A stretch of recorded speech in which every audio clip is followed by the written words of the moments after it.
Thanks for joining us today. It's been a long 3 weeks since we last got together.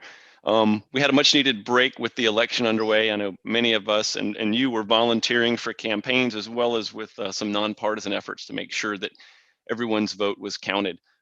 Today we're live on Zoom and live streaming on YouTube. I'm sure somebody will come up behind me and smack me if we're not.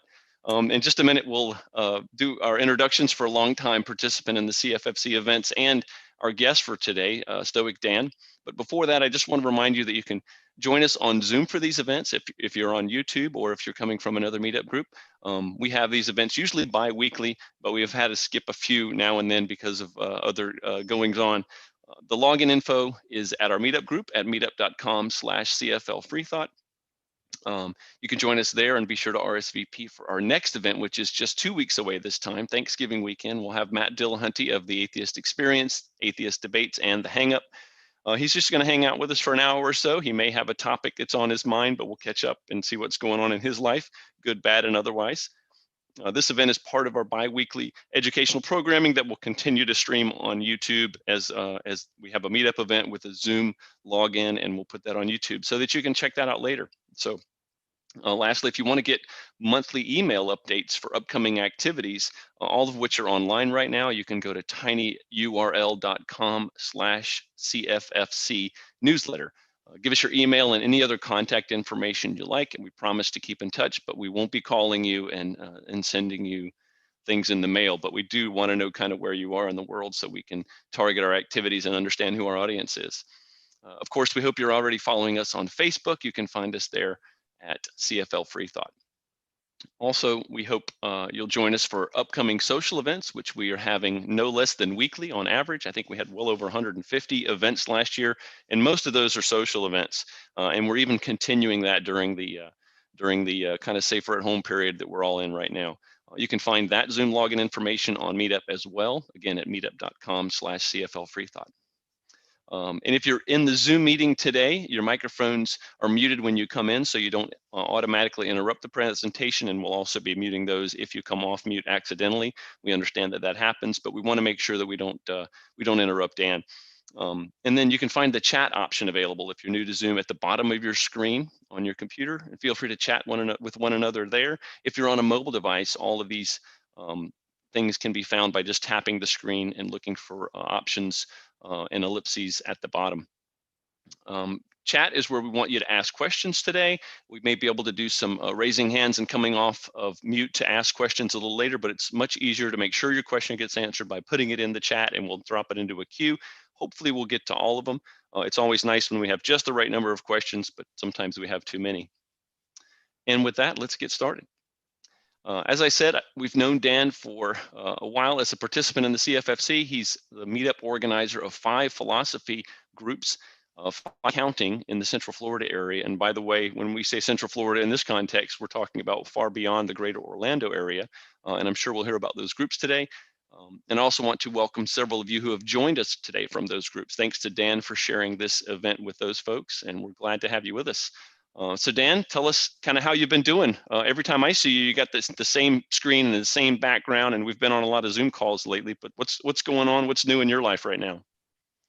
Well, it's this year, specifically in the last 9 months, has been quite busy. The philosophy community has adapted to the pandemic, and all the meetings that I've known about have become online meetings, which I'm glad to say has caused 2 different things. The major events like StoicCon 2020, which was last month. That's the annual event for all Stoics. That had the greatest attendance ever in 7 or 8 years of those meetings, simply because people from around the world could now attend by Zoom. And next year it may go back to Toronto, but for the time being, everyone was very pleased because we could see the whole community turn out. And also in our individual groups, briefly, the other great part of the pandemic, so to speak, is that we've also had people from around the world attend our local meetings. The Orlando Stoics recently, in the last couple months, has added people from Korea, Nepal, Kathmandu, Nepal, Brazil, Portugal, and other countries. So we've not only been able to discuss Stoicism in the usual way, but we've added cultural references now, which is great. That's great. That goes a lot to your efforts to make sure that you're marketing your meetup group well. And I think you've taught us some things. And we also talked about sharing some of those learnings with other groups around the state of Florida at an upcoming event, which we haven't planned yet. But that's a credit to you, as well as the importance of this topic, I think, as the world becomes more secular in many ways. So this is a good ism for secularists to get behind. And I think that's why I'm glad you're here to talk to us today. So take it away, and we'll talk to you on the back end with some questions. So thanks for being here. Okay, great. Well, this presentation today is called Stoicism 101 from Zeno to Aurelius. And I'm going to start by discussing the local groups, because I know Dave included some of that in the descriptions for today's talk. The Orlando Stoics is the largest group that I organize. It has currently over 1,100 members. All of its meetings are online, both Monday and Friday evenings. That's twice weekly. The Monday night discussion is interesting because it's wildcard night, where we have all different types of topics, discussing things within Stoicism, as well as connecting Stoic ideas to other philosophies, to Buddhism, Taoism, Hinduism, and to great thinkers through all of history like Schopenhauer, Spinoza, and such. And Friday nights is our book reading night. We are currently going through the book called The Handbook for New Stoics, which is a book that allows people to start their Stoic practice or improve their Stoic practice. And the members are enjoying that very much. Most of these meetings, by the way, have from 10 to 30 people. So there's no rush to sign up. Everyone gets in the door, but I find the discussions are very well developed with that number of people. The second group that I organize is called Tampa Stoics. They are located in Tampa, and they've actually gone back to in-person meetings. In the old days, before the pandemic, I used to go to Tampa once a month for this meeting. We met at a Panera Cafe, which was right next to USF in the north part of town. And now that the pandemic time has gone on, that group has decided to get back in person, but I'm not hosting it. Another person is, and I just provide the content. The third group, for those of you who like the 1800s, the Emerson and Thoreau Discussion Group is a group that also meets online. It's the first Thursday of every month, and we discuss the essays and the books of Henry David Thoreau and Ralph Waldo Emerson, as well as Margaret Fuller and the other part of the Transcendentalist group from that period of history. They were greatly influenced by the Stoics. So there's a lot of Stoic material there, although it's called American Transcendentalism. And then there's the Daytona Stoics group, which is smaller, but it's also a once a month meeting on second Thursdays. And they are discussing Meditations by Marcus Aurelius now. Finally, I did the most recent group I started was the Modern Buddhism group, where we discuss the practical side of Buddhism, that is the humanistic side. There's very little mysticism in the discussion, but we're going through articles from modern Buddhists such as Thich Nhat Hanh and Pema Chodron.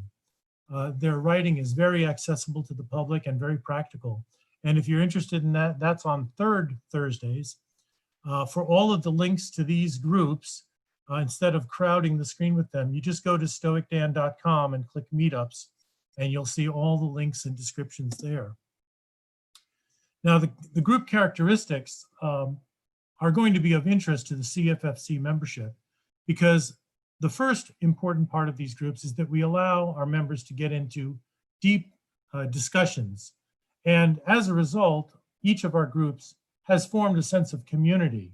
They're very interested in coming back and having more discussions with each other. We even have some people who are very humorous in each group. So some people come back just for the humor. But I'm glad to see a sense of community has been developing in the last year, even through the pandemic. The topics that we cover in all of these groups is, of course, philosophy first, and it often leads to psychology and history and other topics, which I find very interesting. It's very stimulating that way. Another element of these discussions is civil discourse. We do try to keep our temperance in the group. And sometimes when we do disagree, then we agree to disagree. So that's an important part of our community thinking there. Connecting the dots, as I referred to before, is one of my favorite parts of the meeting, because unlike a college class that you sit down formally and listen to a lecture, here you've got a group of people, 10 to 30 people, who are all thinking with you and pulling out references to other great thinkers in history, to books and to movies. We also have a few Star Trek fans, so we get references to those episodes as well. And that's another fun part of the meeting. And of course, all of these meetings are open to the public. They're all secular in nature, and they're free. So that makes it very easy. The group rules, there aren't very many rules, but since we have grown to overall, all these groups together are 2,500 people, I did have to establish some rules. First of all, is that it is a discussion format. It's not lecturing, certainly not me lecturing. I may give a brief intro, like 1 minute or 2 minutes at the beginning of each meeting, just to set the direction. But after that, everyone does get their chance to add to the discussion. And of course, people can raise their hands, or they can just sit silently and listen. It's a flexible format that way. The few rules that we have is that there's no politics allowed, because I have seen over the years that has driven some people away from the meeting, and that's just a shame. Also, we don't talk over others. So that's really about it for the rules.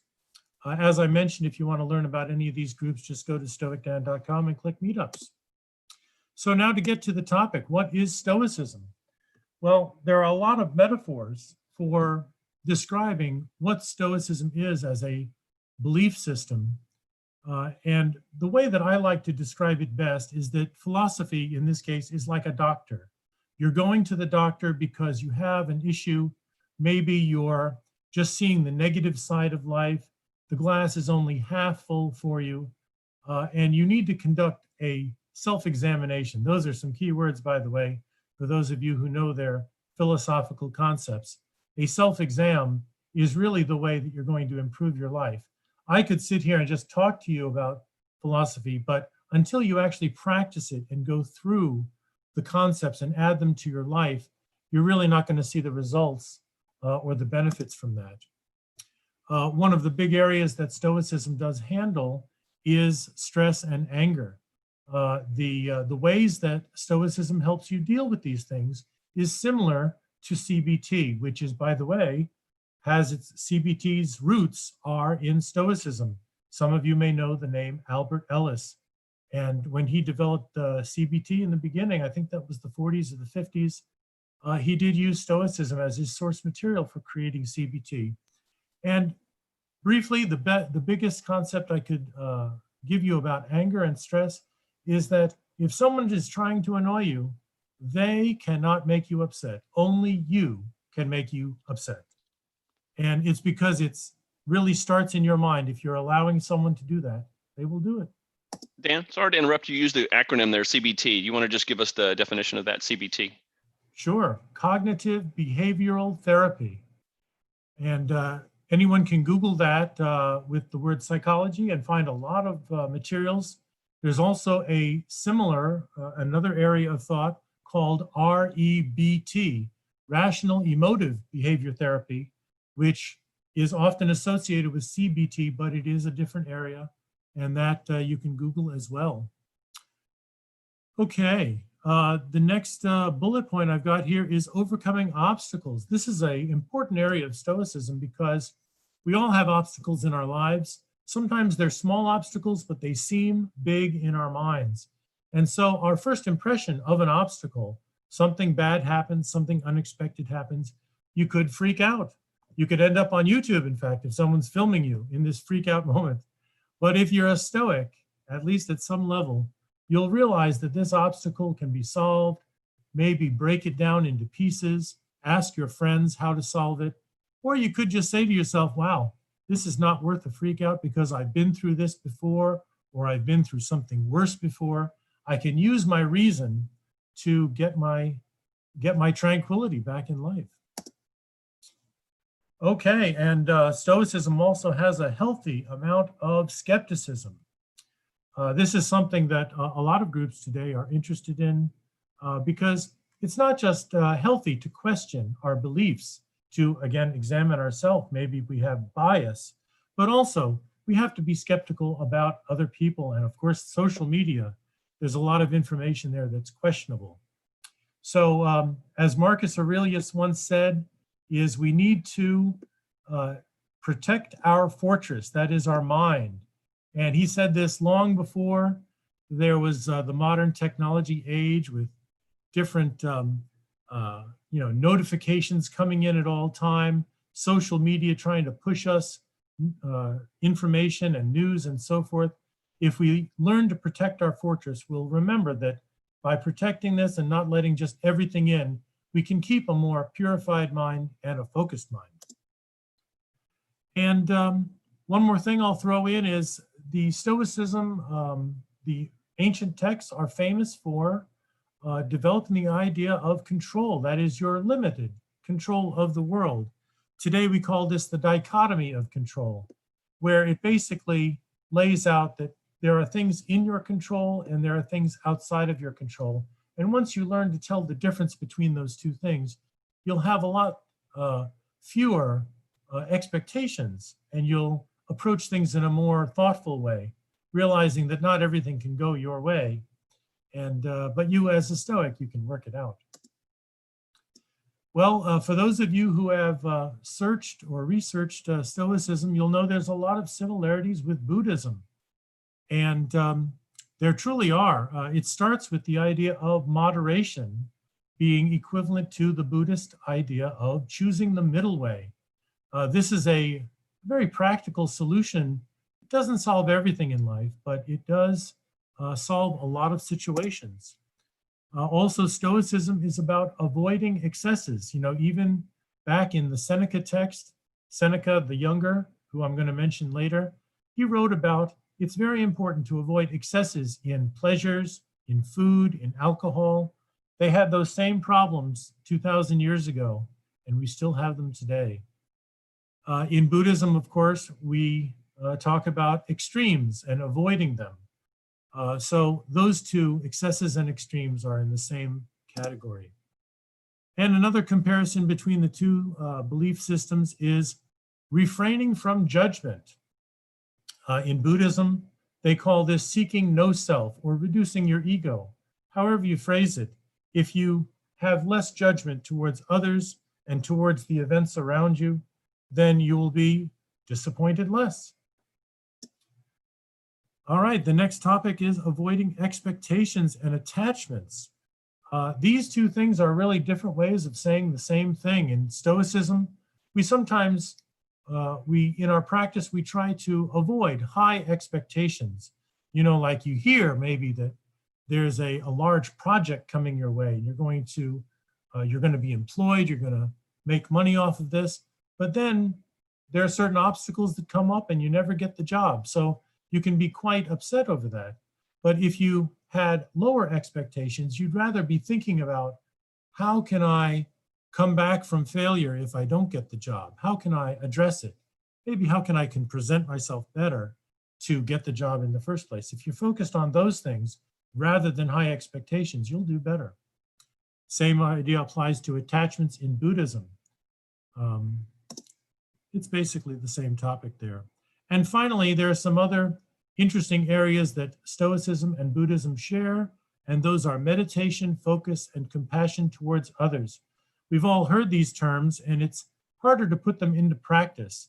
One way, for example, that a Stoic puts a situation into its right place is maybe something good or bad happens, and instead of going to extremes of celebrating or being frantic, maybe you can have focus simply by taking a breath, counting 1 to 10, and thinking carefully, what am I going to do now? That's one Stoic practice right there.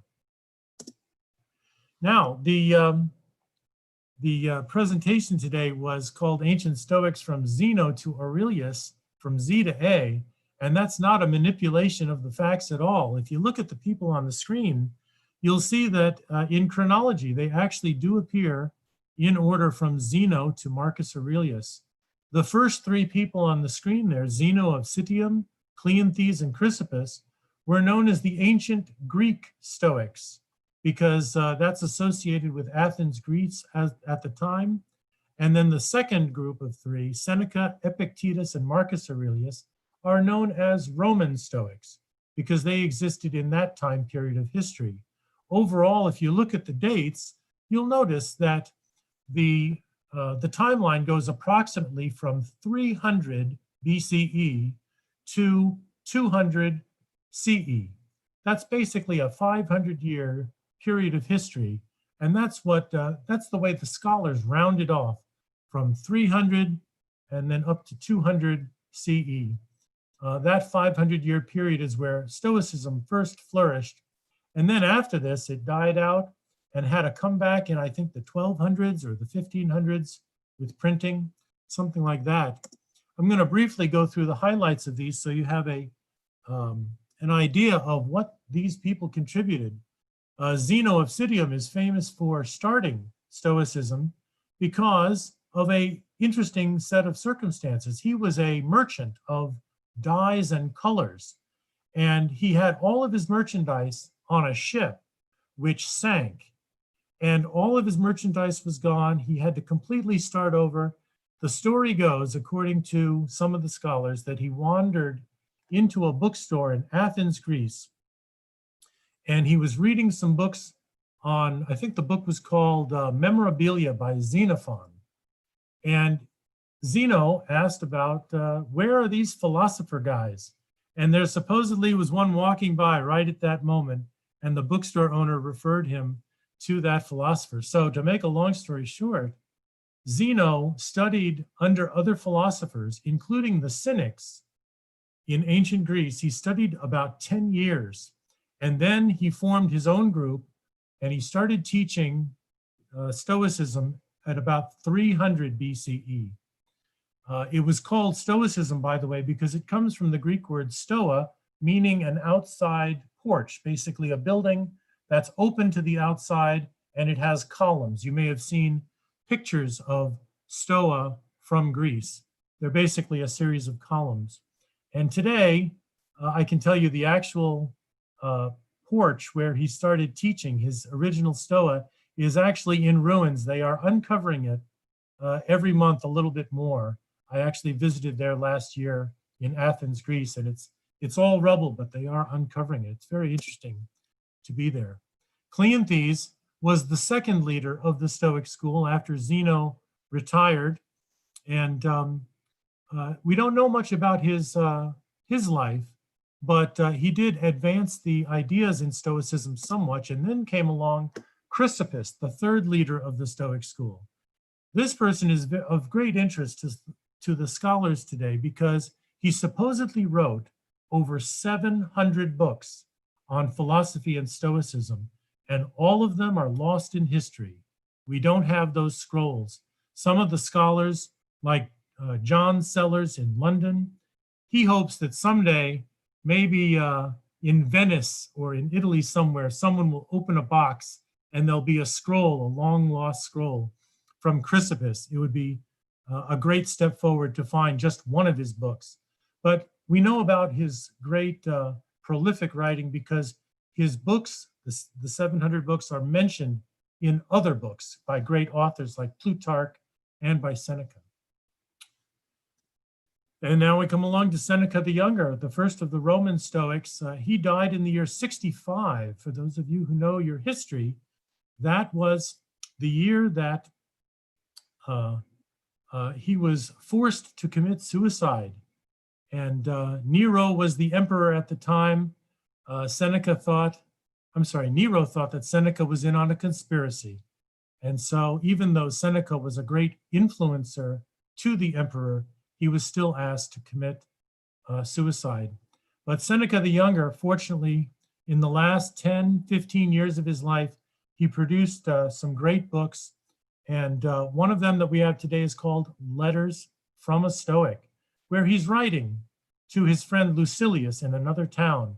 And the letters all cover different interesting aspects of Stoicism. I particularly like those letters because they're very readable by the public. You don't have to know any philosophical jargon to get through it. And also, I think if Seneca were alive today, he'd be a podcaster. Those letters that were going out 2,000 years ago would be issued today as podcasts if he could do it. Epictetus is famous for being the Stoic who was a slave originally. He was not very wealthy at the beginning or the end of his life, but at the end of his life, he was a free person.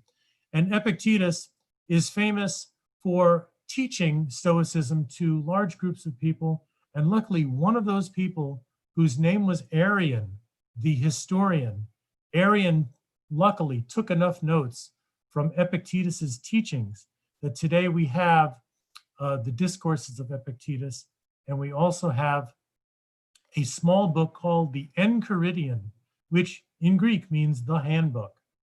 The Enchiridion is my favorite book of Stoicism. It really brought me into Stoicism. It's only 52 paragraphs long.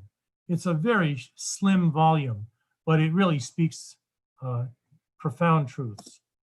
And finally, we have Marcus Aurelius, known as one of the good emperors of Rome, although there is controversy about how could he talk about living a simple or Stoic life, whereas he lived in a palace. Well, those things can be debated, but the true marvel is that Marcus Aurelius was a very introspective person, and he worked out a lot of Stoic ideals in his own diary, which was originally called To Himself. He actually labeled, I think, put that somewhere on a page, but he never intended it for it to be published. And later, luckily, his family found it after his death in the year 180. And it took, I think, 500 years or more to get it published. But today we call it the book Meditations by Marcus Aurelius. And we're very lucky to have it because in 12 chapters, it speaks volumes about how we can live our lives better. Now, I've been talking a lot about these authors. I want to give you a taste for some of their ideas before we wrap up and then have time for Q&A. Excuse me.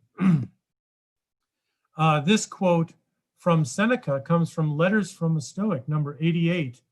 And he says, "What's the use, after all, of mastering a horse and controlling him with the rein at full gallop if you're carried away yourself by totally unbridled emotions?" Well, what he's talking about there is how people can get carried away with their emotions. And of course, we are human. Emotion is a part of our being. But if we get carried away with our emotions, we are moving further away from being rational and logical, and that can get us into trouble. So that's one area of Stoicism that interests a lot of people. If you have a life that is very emotional, stressful, a lot of ups and downs, then Stoicism can help you to level out some of that. Whoops, let me go back a page. All right, this quote from Epictetus comes from the Enchiridion number 1. That is the first line in the Enchiridion, and it's worthwhile reading this. "Some things are within our power while others are not. Within our power are opinion, motivation, desire, aversion, and in a word, whatever is our own doing. Not within our power are our body, our property, reputation, office, and in a word, whatever is not our own doing. The things that are within our power are by nature free and immune to hindrance and obstruction, while those that are not within our power are weak, slavish, subject to hindrance, and not our own." So this, from a person who lived 1900 years ago, he died in the year 135, he knew the wisdom behind this, that even today, we can have a car and we think, I own my car, I control my car, until it's repossessed or stolen, or it breaks down, or you're in an accident. Of course, they didn't have cars back then, but the idea appeals to or applies to today. It's really amazing how he collected this idea. Same thing with the other things like your reputation, your job, all of those things can go away in a moment. And if you're Stoic, you'll be better off to deal with those situations. And finally, Marcus Aurelius. This is my favorite quote from his book, Meditations. This gives you a taste of not just Marcus as a person of wisdom, but look at the community aspect near the end of this quote. I'm going to read this for you. When you wake up in the morning, tell yourself, the people I deal with today will be meddling, ungrateful, arrogant, dishonest, jealous, and surly. They are like this because they can't tell good from evil. But I have seen the beauty of good and the ugliness of evil, and I have recognized that the wrongdoer has a nature related to my own, not of the same blood or birth, but of the same mind, and so none of them can hurt me. So this is really a cosmopolitan person who realizes how important community is, and instead of him pointing the finger and saying, oh, look at that other, look at how terrible that person is acting, he says, they are like me, and he recognizes that he has faults himself, and he has room for improvement as well. So that's a very important quote from Marcus Aurelius. Okay, so winding down here, the key takeaways, things that I've touched upon in this meeting, and things that you can read about more in Stoicism, is that you can learn to control desires better and use more moderation. You can also overcome obstacles easier because Stoics will give you tools for doing that, breaking things into pieces, asking for advice from friends, looking things up on YouTube. There are lots of Stoic ways of overcoming obstacles. Then there's being present and enjoying your life more. Remember that a Stoic realizes that you can learn from the past, but the past is fixed and you cannot dwell there, else you lose the present. Same thing for the future. The future, you can make plans for it, but do not dwell there either, because ultimately the future is uncertain, and therefore you should focus more on the present. And reducing negative emotions, we talked about anger, stress. There's other emotions like jealousy that we could talk about. Finally, skepticism and questioning society. This fits in very well with CFFC and some of its goals. I think that skepticism applies today just as much as it did 2,000 years ago. There are a lot of things that you can have rumors floating around society. Today, social media is one avenue for that. So we need to be skeptical. The modern Stoicism movement is currently operated by John Sellers and Christopher Gill. They are located in England. I don't know if you can see my image, but this is one of John Sellers' books. He enjoys writing a few books a year on Stoicism. We also have Massimo Pigliucci, who was mentioned earlier. His latest book is a handbook for new Stoics. You can Google that. It's a very practical book. Donald Robertson, who lives in Canada, but I think he's currently in Greece. His latest book is How to Think Like a Roman Emperor. Very insightful book. Some of you know the name of Ryan Holiday. He became famous with the book called Obstacle is the Way. And he also is the manager of the site called The Daily Stoic. And finally, Bill Irvine. He has a book called A Guide to the Good Life, which is still very popular today. All of these authors are doing a very good job of bringing Stoicism into the modern age. But we also need to realize there are some other authors who are not exactly Stoic, but they have Stoic tendencies. For those of you who know this little book, it's Man's Search for Meaning by Viktor Frankl. It's a very dark story, but very meaningful. And some of the things that that author points out is how to keep your character, how to keep virtue under extreme difficulties. That's certainly a Stoic area. I'm going to highlight this book also, 21 Lessons for the 21st Century by Yuval Noah Harari. He's as I said, he's someone who covers Stoic issues. And some of the information in this book talks about how big companies are trying to hack your mind. Well, you can use Stoicism to hack your own mind and understand yourself better. Well, that brings me to the end. I do appreciate feedback after my presentations. If you're on Twitter, you can tag me at StoicDan Speaks. For any of the links of things I've mentioned here today, you can just go to stoicdan.com.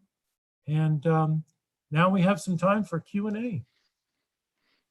Well, you knocked out several of my questions, Dan, while you were going through there, which is the sign of an excellent presentation, one well rehearsed and of a subject that you're very familiar. So thanks for that. I was going to point out, point folks to some books or ask about them, but it looks you talked about some of the original works and some of the newer works, which is fantastic. I was joking with myself, waiting patiently for the opportunity to ask questions that the original works of the Stoics are no longer copyrighted. So we've got to have some new books to buy and sell and read. And I think the applications, like you mentioned, not about cars, before the Common Era, but those kind of principles can affect us today. I was also amused by the Star Trek reference, the references to Star Trek in your group, and when we think of Stoicism, a lot of us think of Spock, right? Almost a pure Stoic in some ways, at least from my layperson's perspective. And I guess you want to be more like Spock and less like Scotty, because most humans are not very Vulcan. And I think we see that particularly in times of stress. So this is a great subject. I had a couple of introductory questions, and then we'll get to some of the questions from the people that have already been submitting those. So thank you for that. You mentioned these groups are secular, and by that you could mean one of two things or both things. Does it mean the groups that you mentioned are not necessarily about religion, or they are about atheism? Because secularism has two different meanings there, and what I assume is the former and not the latter. So when you say these groups are secular, what do you want to prepare theists and non-theists for when they come into these discussions? Right. Yeah. When I say secular, what I mean is that the topics that are discussed in the group are not religious topics. However, sometimes, for example, we could be discussing one book or another, and someone in the group might compare it to their belief system, like, oh, there's a Christian ethic about this, or there's a rabbi who taught me this, or my Hindu friend told me this. So sometimes there are references to that, but we don't dwell on the religion. It's just, it's mostly a secular discussion, and then there are some connecting of the dots, which happens to everything in the world, really. Okay, good. So that's important for people to realize. The word secular means different things depending on the context, so I appreciate that. So people shouldn't expect it to be an atheist meetup. It is a secular meetup, like a bowling league is secular. That's right. And sometimes I would say maybe one out of every 3 meetings, there is some reference to a religious idea, but it's just for the sake of intellectual pursuit. Sure, and there's a lot of connectivity to religion. This is what religion serves the purpose of, in people's lives, life skills, morality, regardless of how much we agree with those lessons. I think we take from humanism, Stoicism, and several other isms as secular people. So I had some questions about the groups. You said no politics discovered. I think we could probably argue for an hour about what politics means, and I think I get what you're saying, but let's drill into that just a little bit. So when you talk about politics, when we talk about all of the hot button issues, whether it be separation of church and state or issues from the fiscal, right, or the liberal left, depending on where we are, I know we have a leaning in these groups generally, but all issues are political. But are you saying that we should be talking about the principle behind the political opinion? Because when we talk about our human rights, those are political issues. So maybe talk a little bit about how politics should not come into play in those discussion groups to prepare people, because I hope some of them from this group begin to participate. Right. Well, it's a very important question, because the topics, the way that I frame them for each of the discussions, for each of the meetings, is it might touch upon a hot button topic today, something in politics like separation of church and state that you mentioned, but we really don't get around to those things. The candidates and their topics have really stayed out of the meetings simply because I'm steering the direction in many other areas of philosophy. And I think that perhaps the closest we've gotten to politics, as we're just discussing it now, is we may have covered in several meetings social contract with Locke and Rousseau and Hobbes. That's probably the most political that we'll get. Okay. And talk about the discussion format. In my experience with discussions, it's generally been, here's the topic, and you take people in turn. It's a little easier when you can raise hands in Zoom. But how does that work in person back in the old days, BCE, before the Common Era, or before the COVID era? Right, before that, very good. Yeah, well, before pandemic and in the now online, I've used what I just call an outline. And for an hour and a half of discussion, it's usually 12 or 15 items to discuss. Basically, the topic has been set, and I've collected either out of an article or out of a book or video, I've collected 12 or 15 interesting items for discussion. And they're actually quotes from those articles or authors. So we actually read them in the group. We go around the table and each person can read one item. And I came up with that method in the first place because I wanted to encourage people to be a part of the discussion. You know, there are lots of Zoom meetings today where one person talks the whole time. And even today I talked for 20 or some minutes. But in our meetings, I talk basically for 1 minute, and then we go around the table and start reading these quotes. And that gives us plenty of material to discuss. It also allows people, if they want to pass, to just listen. But again, I do enjoy it most. I think most people enjoy it when everyone contributes to the conversation. Like in this call, for example, I can praise my friends Jim and Mary, who are often a part of the discussion and always contributing ideas to interesting concepts and books that they know about. That's the beauty of these meetings that I love the most. Yeah, if you have a bunch of Stoics in a meeting, I'm sure it goes a lot better than if you have a bunch of Astoics in a meeting when you're trying to run a discussion. Well, it's as a Stoic moderator, I can handle it when we do have a newcomer who maybe likes to talk a little too much, or maybe maybe they want to talk about politics. You know, we've had a couple of those over the years, and that's why I just have to remind them that this is the way our group does. But also, I'm glad to say that our groups are very courteous towards each other. They don't talk over each other. They raise their hand when they want to say something, and then I call on them as we go around, you know, after each discussion point. So it's, I think it's really enjoyable that everyone's view is included. Yeah, it's a great format. I remember doing some of those. We did a few groups several years ago, or a few events several years ago at the IHOP in Sanford with the Facts group, and those are great. It takes a moderator though, and you're stepping up to do that for your groups, and I'm sure everybody's benefiting tremendously from it. So speaking of politics, what does Stoicism say about issues such as LGBTQ rights, or is that principle too far below the surface and into quote unquote politics? And I realize the rules for the discussion group are not necessarily your personal rules, but what do you think about that question? LGBTQ rights and politics, or excuse me, and Stoicism. Yeah.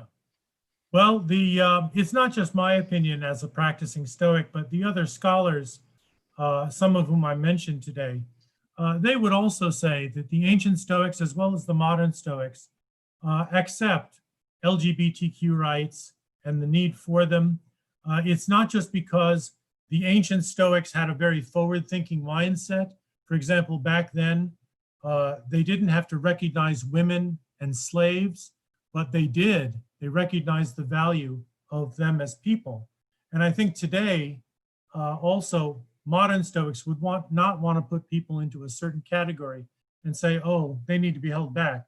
So modern Stoics would accept this new group and the rights that they need. Also, briefly, there's a term in Stoicism called cosmopolitanism. And many of the modern Stoic scholars have written articles about this. If you want to Google Stoicism and cosmopolitanism, you'll find there are lots of articles on that about how we need to embrace everyone in our society. We need to all work together as one.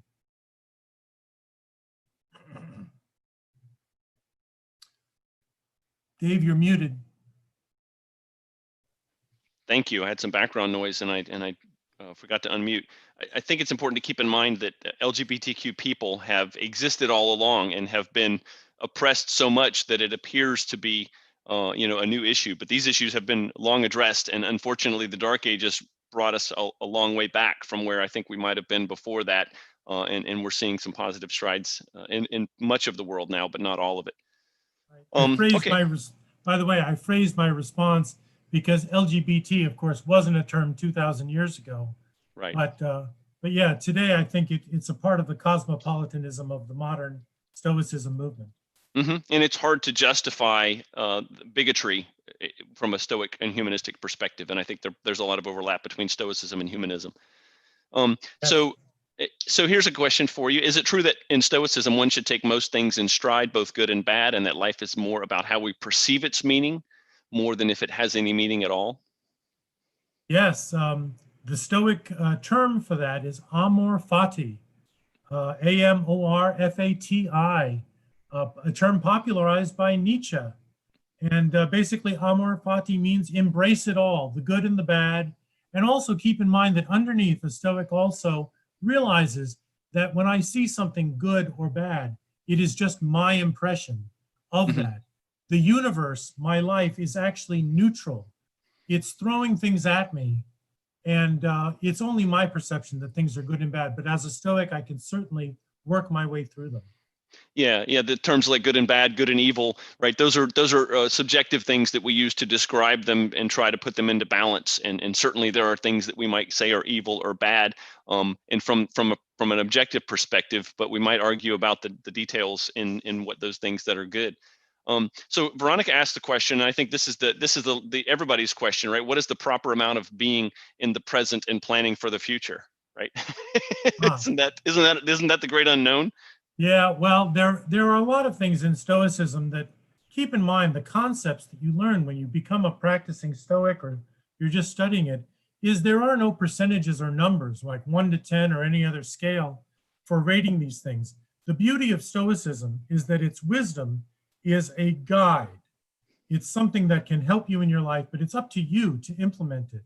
So there is no exact formula, but if you can, for example, take a little moment after something happens, whereas you didn't take a moment before and you just reacted, if you can add a little bit more time, then your life will probably improve.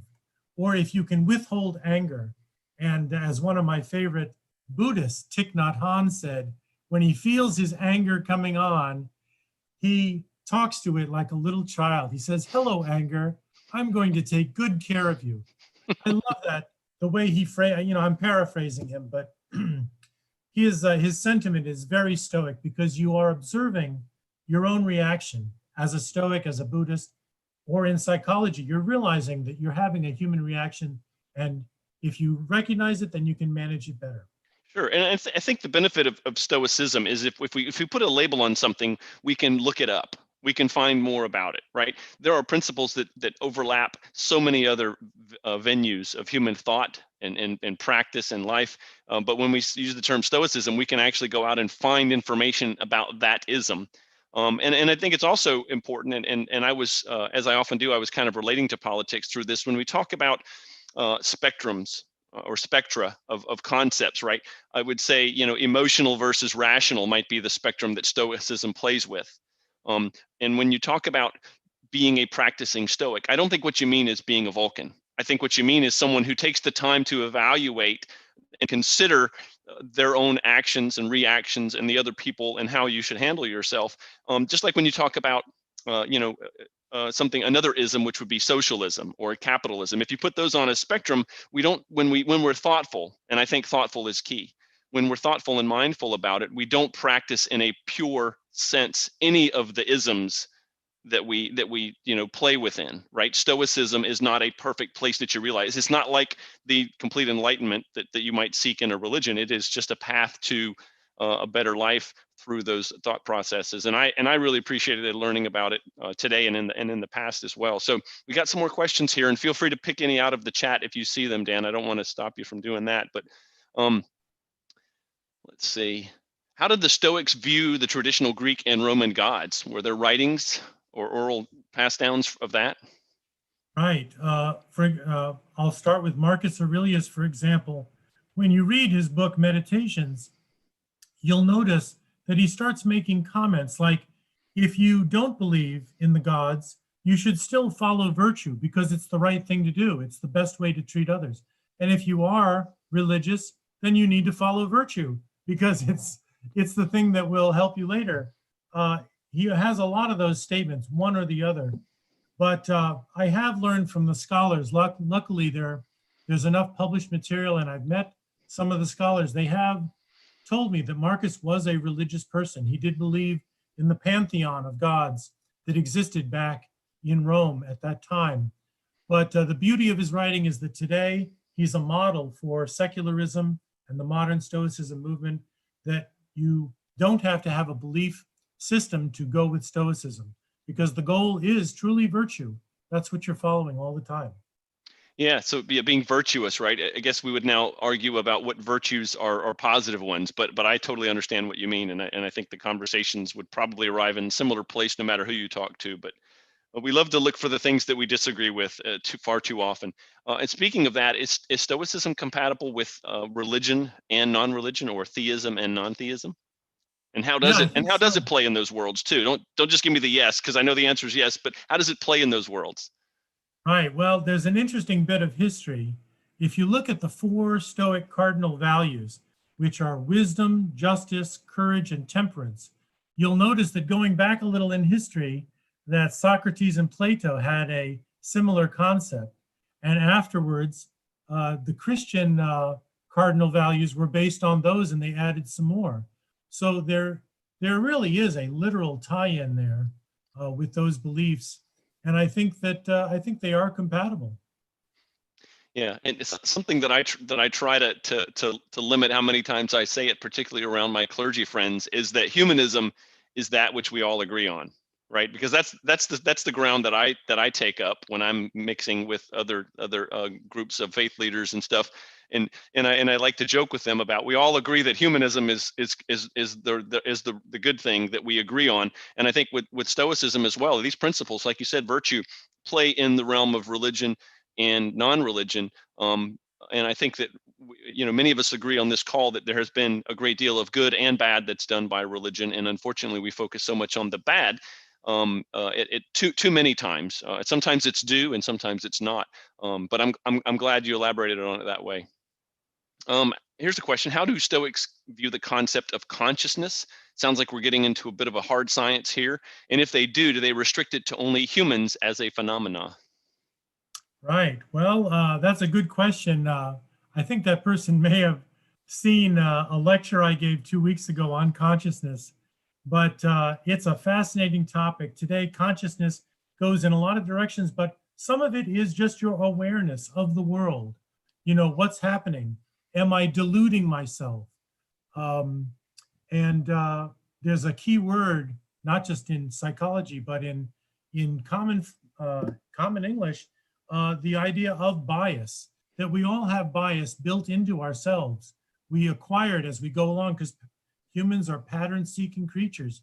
If I try something and I fail, maybe I'll have a bias and not try that again because I'm fearful of it, or because, oh, he or she was a certain kind of person or group of people. I don't want to deal with them anymore.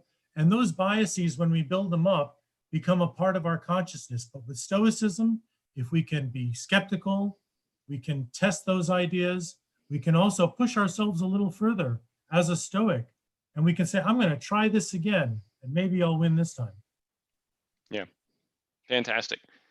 And I think you overlap into skepticism when you do that, because some of the great skeptics, particularly in recent history, write about the biases and the fallacious reasoning that we use to reason poorly our way through life, and these connections we make to time and place are one of the flaws that has caused us to thrive as humans, right? Look, if you're interested in this subject, look up type 1 and type 2 errors, and you'll basically understand why we got out of the African plain and into the world that we live in today. So here's another one. Some philosophers think that passions help motivate us to act against injustices. So the emotional reaction, I guess, wrapped up with the logical reaction to injustice. What does Stoicism say about the need for us to have those reactions so that we can, react to things that are causing other people to be mistreated, or things that are wrong in the world? Stoics and psychologists are having conversations in the field now about how much passion is good. And of course, passion is a part of the human experience. If I really want to do something, obviously I need to put some energy into it. I need to feel that passion. Maybe I'm excited because I'm doing something for myself or something for others, but that passion does need to be there at some level. And this is a question that, again, Stoicism can only be a guide. It can say, don't go to extremes. So on one extreme, don't be passionless in life, and don't go overboard, working day and night and not eating right. If you're so passionate about a project, you got to get your sleep, you got to get your, nutrition. So there's a certain level of passion there that is recommended. And also, Dave, even though I know you pretty well, for example, I could not give you Stoic advice like you should do this or that, because I don't know your life. You ultimately are the only one who knows your life.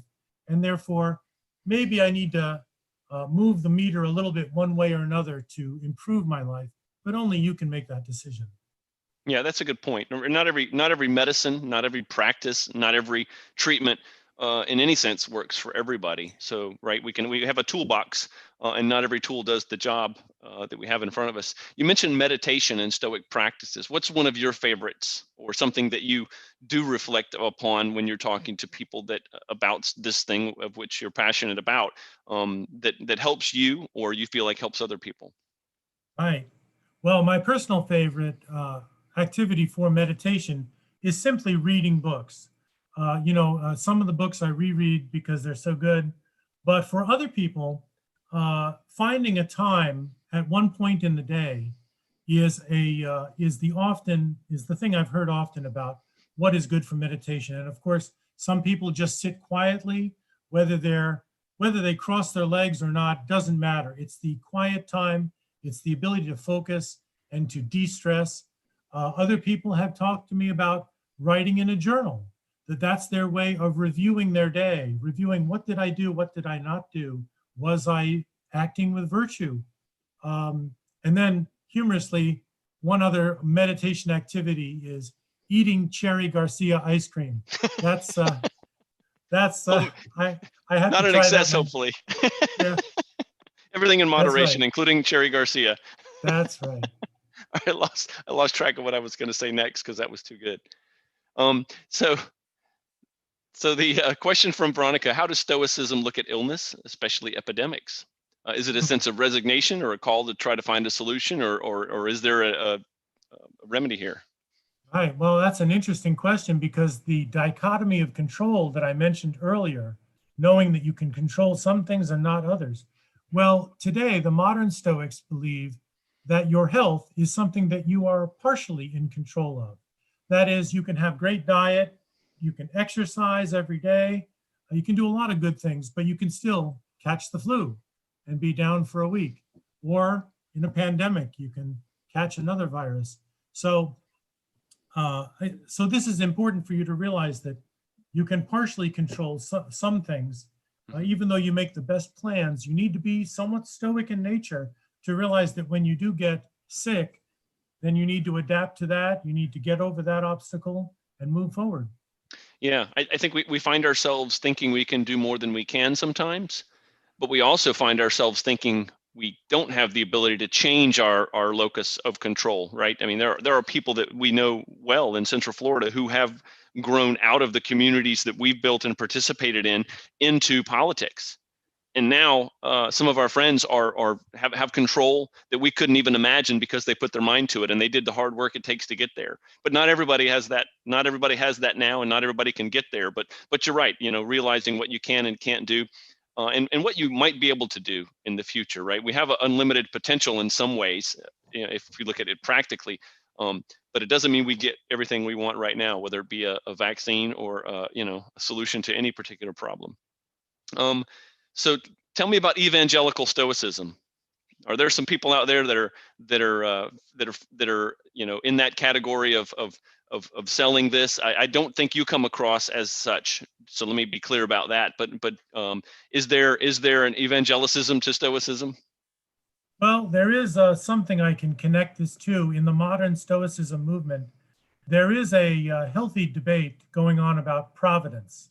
Mm-hmm. That is, providence in the original Stoic writings, and the need for providence or the divine to play an element. But most of the modern Stoics have have created like a support system of all these Stoic arguments, and very few of them require the idea of providence. And I'll give you an example. In our meetings, sometimes we talk about how the original Stoics believed that the universe, which has given you reason, that is the gift of reason, whether you believe that's through a divinity or just by chance, either way, the way that the original Stoics talked about that is that that's the spark given to you by the universe, also known as the logos.